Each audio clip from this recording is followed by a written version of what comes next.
Assalamu alaikum wa rahmatullahi wa barakatuh, and welcome to this talk entitled Intentions and How Do We Purify Your Intentions so that we do everything solely for the sake of Allah subhanahu wa ta'ala.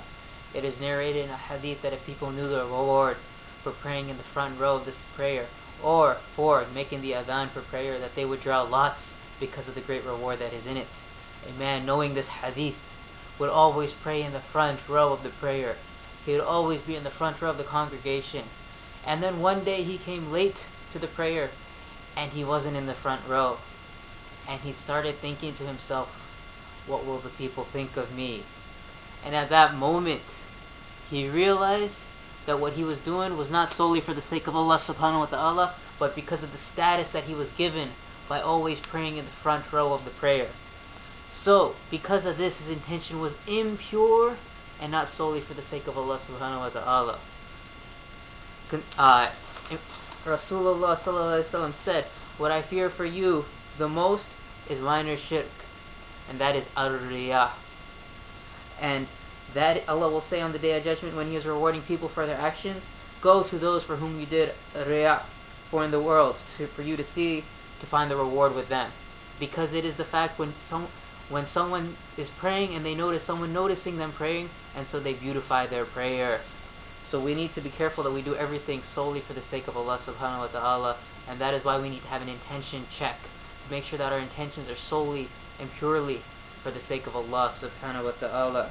Therefore, consider the hadith that Imam Bukhari started his Sahih collection with, the first hadith in book 1, number 1, and that is where Umar radiallahu narrated that Rasulullah sallallahu alaihi wasallam said, the reward of deeds depends upon the intention, and every person will get the reward according to what he has intended. So whoever migrated for the sake of Allah and His Messenger, his reward is with Allah and His Messenger. And whoever migrated for a worldly benefit or for a woman to marry, then his reward is with that.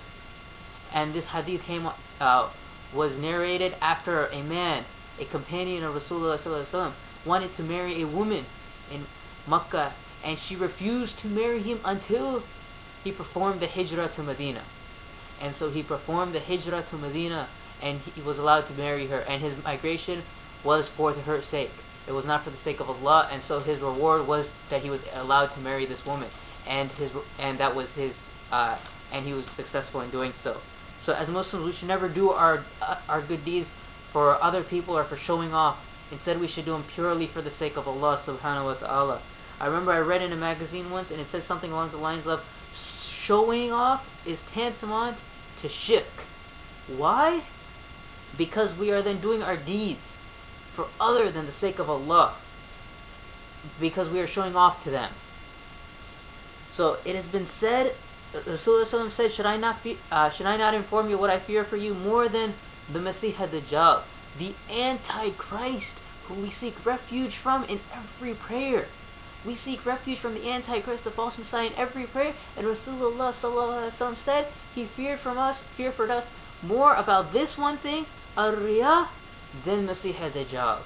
Ibn Abbas narrated that noticing ar-riyah is harder to do than a black ant on a dark night. So what is ar-riyah? Is when a man stands for prayer and then beautifies his prayer for another to look at. Subhanallah, how we might do something like this without even noticing it.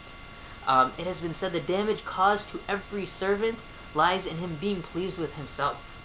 So whoever looks at his soul and sees something in which he deems it to be good has caused its own destruction. And whoever does not suspect his soul at every single moment is one who is deceived. The fact of the matter is, if you think you're doing something purely for the sake of Allah subhanahu wa ta'ala, then you are content with your intentions and you feel like you are righteous, then you need to step back and look back and be like, are you really purifying your intentions, or is it that just you're pleased with yourself, and that may lead to your destruction? One of the scholars of the past has said, whoever sees sincerity in his sincerity, then his sincerity is indeed in need of sincerity. Do you understand what I'm saying?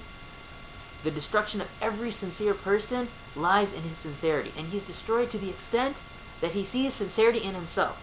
So whenever he abandons seeing sincerity in himself, he will be sincere and purified. Meaning Meaning, having sincerity is not just a one and out thing.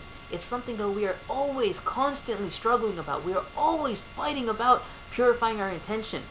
And we will never be pleased with our intentions until the day we die, because in every single action, Shaitan may come to us before, during, or after the event, and may try to alter our intentions. Therefore, as Muslims, we need to have true ikhlas, true sincerity in all of our actions. When we seek knowledge, we seek it solely for the sake of Allah. A famous scholar once said that purifying one's intentions is harder to do than any other actions. Sufyan al-Thawri said, I have not treated anything more difficult than my intentions, because it keeps changing. It's changing every minute of every moment. Are you watching this YouTube video so that you can learn to purify your intentions, or are you learning it so that you may learn something about intentions and show off to other people to say something about that? Allahu Alam. So how do we purify our intentions? An-Nawawi, the compiler of Riyadh al-Salihin, classified intentions into 3 states. He said the first state is that person who does good out of fear of Allah or out of fear of the fire. And so this is the actions of a slave, in which he fears Allah's wrath, and so he does good. And then the second state is that of a person who does good out of hope for Jannah, or out of hope for Allah, for the mercy of Allah. And so this is like a businessman. He's like a merchant. For example, he knows praying in congregation in the masjid is 27 times more virtuous than praying at home by himself. So he goes to the masjid because he's calculating in his mind 27 more times, and he's working as a businessman even in religion. And this is also acceptable. And the third state is that who loves Allah. And this is the worship of a free person, where he fears Allah and he has hope for Allah, but at the same time, love is his driving force. And all 3 of these states, fear, hope, and love, are correct. And the best of these is love. It is like the idea of an airplane, where one wing is fear and one wing is hope, and the engine of the airplane is love. And this is how we need to worship Allah subhanahu wa ta'ala. How else are we able to purify your intentions solely for the sake of Allah? Another way to purify your intentions is to make dua. Never underestimate the power of dua, and reflect on the magnitude of Allah subhanahu wa ta'ala. Reflect on paradise. Reflect on hellfire. What else can we do? We need to hide our good deeds, just like we hide our evil sins. We need to make sure that we do everything that we would do in public, we would also do it in private. And what else can we do? And then we need to talk with Allah throughout the day. Moisten your tongue with dhikr, make dua. Do dhikr when you're walking to class, when you read Quran in your mind, whenever you have a chance. That way you're always reminded that Allah knows and sees everything. Make istighfar. Never underestimate the power of istighfar and dua again. And always continuously renew your intentions, and make sure you do everything solely for the sake of Allah subhanahu wa ta'ala.